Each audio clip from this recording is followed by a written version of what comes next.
Ce soir, au téléjournal, un nouveau-né retrouvé mort à Ottawa. Les policiers enquêtent. À 2 jours du sommet sur l'éducation, les acteurs de la région veulent se faire entendre. Et première visite de la première ministre ontarienne à Ottawa, le train léger au cœur des discussions. Bonne soirée, mesdames, messieurs, et merci d'être avec nous. D'abord, nouvelle de dernière heure. On vient tout juste d'apprendre qu'un nouveau-né a été retrouvé mort dans une résidence d'Ottawa ce matin. On va retrouver notre journaliste Mathieu Lacombe qui sera sur place et qui nous donnera les détails un peu plus tard au bulletin.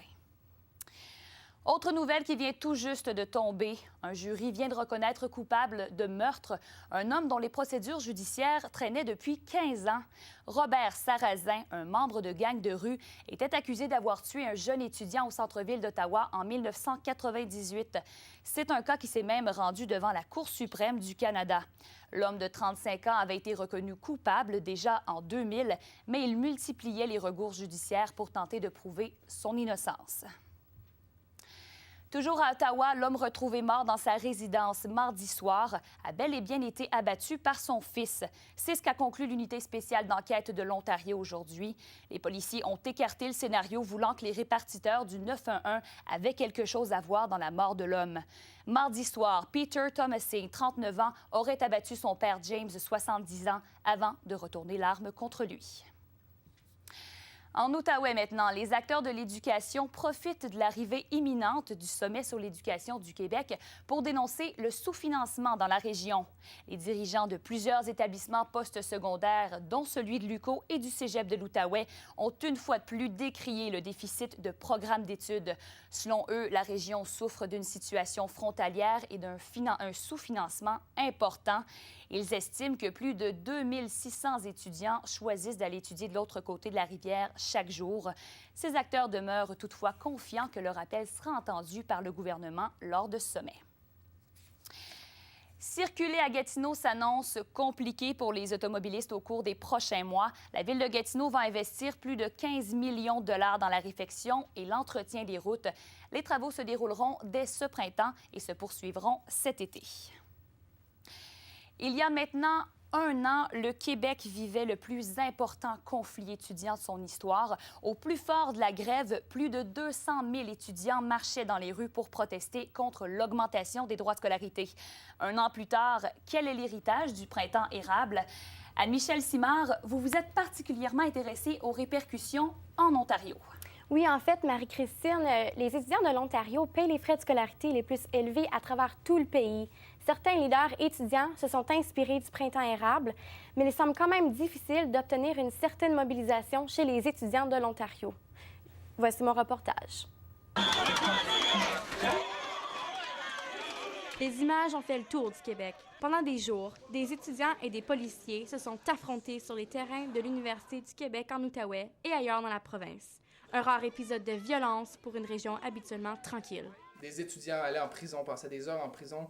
De l'autre côté de la rivière, c'était l'apathie et le je m'en foutisme par rapport à tout ce qui se passait de l'autre bord de la rivière. Alors c'était désolant, c'était même, je dirais, surréaliste. Alors qu'à 10 minutes d'ici, au Québec, les étudiants marchaient dans les rues.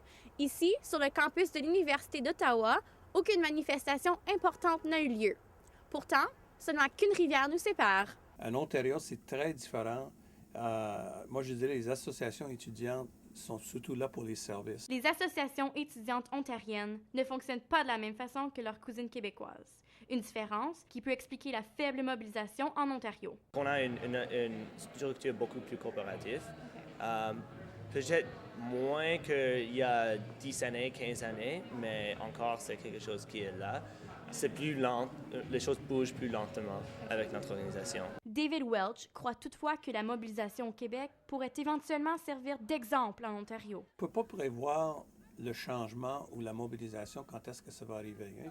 C'est un exemple, si on regarde la mobilisation des Autochtones avec I Don't Know More, il y a 6 mois, on n'aurait pas prévu ça.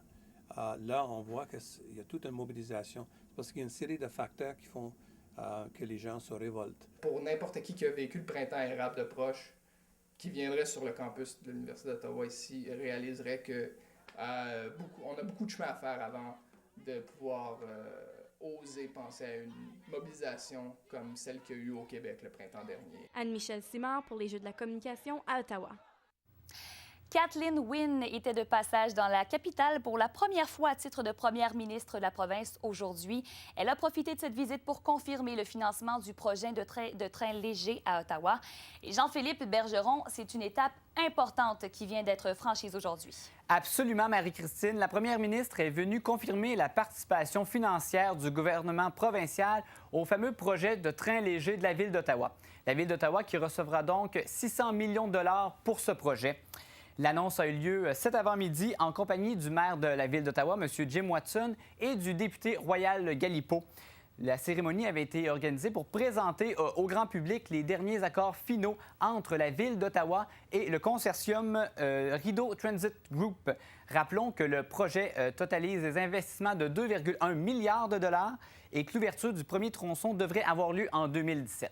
Tout à fait, un projet très important pour la région. Oui. Et là, Jean-Philippe, la première ministre est en mode consultation et elle va aller tâter le pouls un peu là, partout en province. Oui, elle a notamment participé à une table ronde sous le grand thème de la création d'emplois dans la grande région de la capitale nationale. Donc, plusieurs acteurs importants étaient autour de la table donc, ce matin, dont le maire Jim Watson. L'ensemble des députés libéraux provinciaux étaient également faisaient partie de cette réunion avec une panoplie d'investisseurs privés, des hommes d'affaires de la région de la capitale nationale. Ce qui est important aussi de mentionner, c'est que, tel que mentionné dans le discours du trône un peu plus tôt cette semaine, l'emploi sera un enjeu primordial dans le prochain budget qui sera déposé en avril. Merci Jean-Philippe Bergeron. On suivra son parcours là, au cours des prochains mois à travers la province de l'Ontario. Je vous en prie. Au revoir.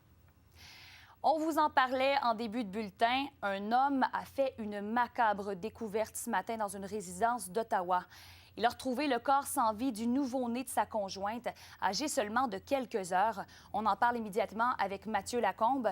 Mathieu, les circonstances de la mort sont plutôt nébuleuses.